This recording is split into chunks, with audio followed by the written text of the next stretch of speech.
और दिलाएंगे आपको इंसाफ। पहरेदार, कंज्यूमर और कंपनी को जोड़ने वाला सबसे बड़ा प्लेटफॉर्म।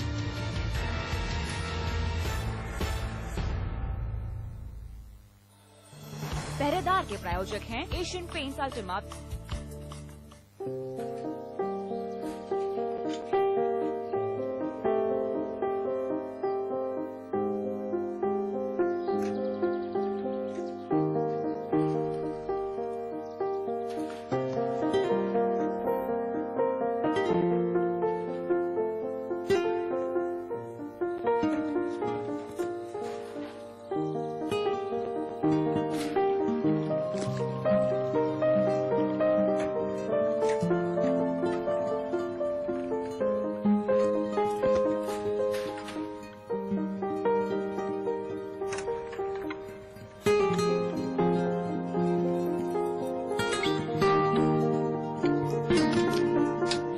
तेरे को बोला था ना ये स्टैंड बच्चों साइकिल के लिए नहीं है। कुछ लोगों की जिद के आगे वक्त और किस्मत भी घुटने टेक देते हैं। सीएनबीसी आवाज उन्हीं का चैनल है। सीएनबीसी आवाज, वक्त से पहले, किस्मत से ज्यादा।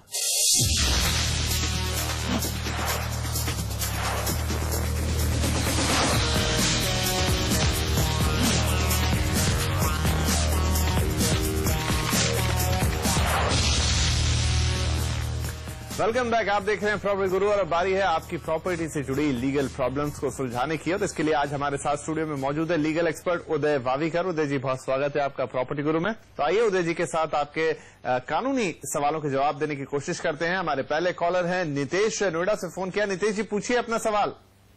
नमस्कार उदय जी। नमस्कार नितेश जी। एक कमर्शियल प्रॉपर्टी है जी, उसको लीज पे लेना है 10 या 15 या 20 साल। हाँ जी, इसके लिए क्या लीगली करना चाहिए? लीगली आपको लीज डीड आप कर सकते हैं। ऐसा कोई कानून नहीं है कि वो 1-2 साल के लिए लीज होता है। आप बाकायदा लीज डीड रजिस्टर करिए, तो लीज डीड रजिस्टर करें दोनों पार्टी रजिस्ट्रार के सामने, तो लीज डीड बन सकती है आपकी। और लीज डीड बनाने के लिए कोई कानूनी सलाहकार की सलाह ले ले। तो यहाँ पर हाँ जी पूछिए। हाँ, इसमें ये वो लोग ये कह रहे हैं कि आपको स्टैंप पे हमें 5-10 साल के लिए लिख के दे देते हैं, तो वो मान्य होगा? नहीं, स्टैंप अगर आप लीज डीड रजिस्टर नहीं करोगे तो उसको कोई लीगल वैलिडिटी है। कल आपको कोई सिविल कोर्ट में या कुछ भी आप में डिस्प्यूट हो गया तो उसको वैलिडिटी नहीं रहेगी जी। और दूसरा, आपको स्टैंप ड्यूटी तो देना ही है, रजिस्टर करना ही है, वो कानून के खिलाफ होगा। चलिए, तो अब उम्मीद करते हैं कि आपको जो भी यहाँ पे कंफ्यूजन था वो दूर हो गया होगा। और हमारे अगले कॉलर भी आ रहे हैं दिल्ली से। सुदर्शन खंडेलवाल साहब ने फोन किया है। सुदर्शन जी, पूछिए अपना सवाल। हाँ जी उदय जी, नमस्कार। नमस्कार सर। नमस्कार सर, हम एक्चुअल में 3 भाई हैं। हमने कंबाइंड प्रॉपर्टी ली थी मोहन नगर गाजियाबाद में, फैक्ट्री ली थी हमने जी। तो इस बीच में हम लोगों के बीच में कुछ डिस्प्यूट हो गया, लेकिन वो कहते हैं कि आप कंपनी छोड़ो। हाँ जी। और अगर मैं कंपनी छोड़ता हूँ तो कंपनी के नाम हमारी जमीन है, तो फिर इससे क्या कंपनी छोड़ने से क्या जमीन हाथ से चली जाती है? पहले तो आप मुझे बताइए 2 चीज। एक तो आपकी कंपनी है या पार्टनरशिप है? और प्राइवेट लिमिटेड कंपनी है, पार्टनरशिप में है, डायरेक्टर हूँ मैं। हाँ जी, प्राइवेट लिमिटेड कंपनी। और आपकी जमीन कंपनी के नाम पे है कि डायरेक्टरों के नाम पे है? कंपनी के नाम पे है सर। जी, अगर कंपनी के नाम पे है, आप कंपनी से रिजाइन करते हैं, तो आपका जितना प्रोपोर्शनेट शेयर जो शेयर होल्डिंग की तरफ से होता है वो आपको मिलेगा।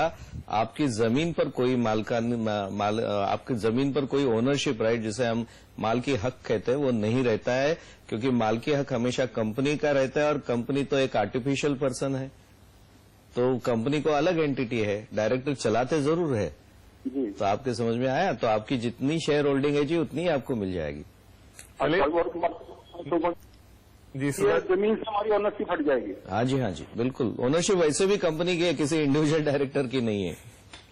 चलिए सुदर्शन जी, उम्मीद करते हैं कि अब यहाँ पर आपका भी जो बातें साफ नहीं थी वो साफ हो गई होंगी, तमाम नियमों को लेकर कि किस तरीके से होती है, जैसा आपको यहाँ पर उदय जी ने समझाया। आगे बढ़ते हैं। अब अगला कॉल आ रहा है बंगलुरु से, अनिकेत कुलकर्णी साहब ने किया। अनिकेत जी, पूछिए अपना सवाल।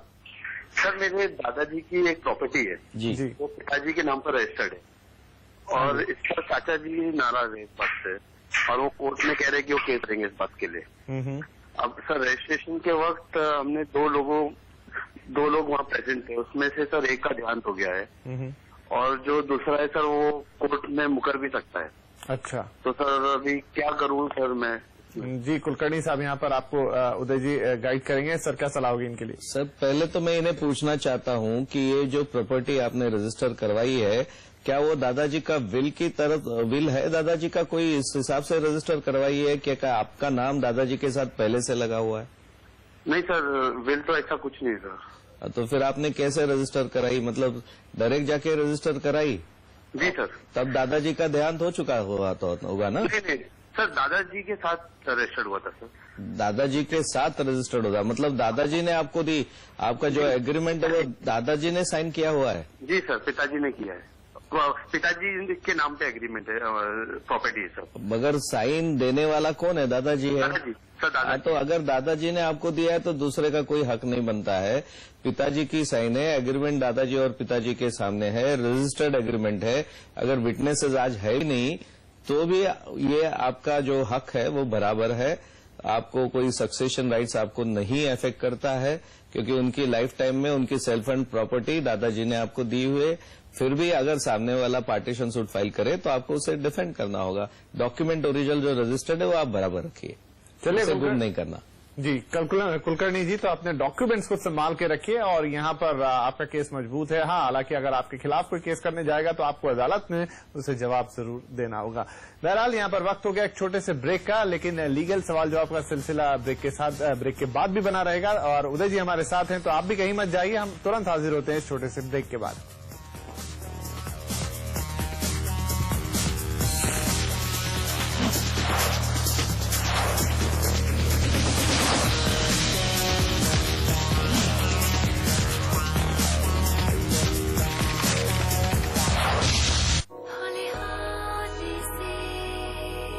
केसर की बारिशें डूब चली रंग में इसके हम डूब चले।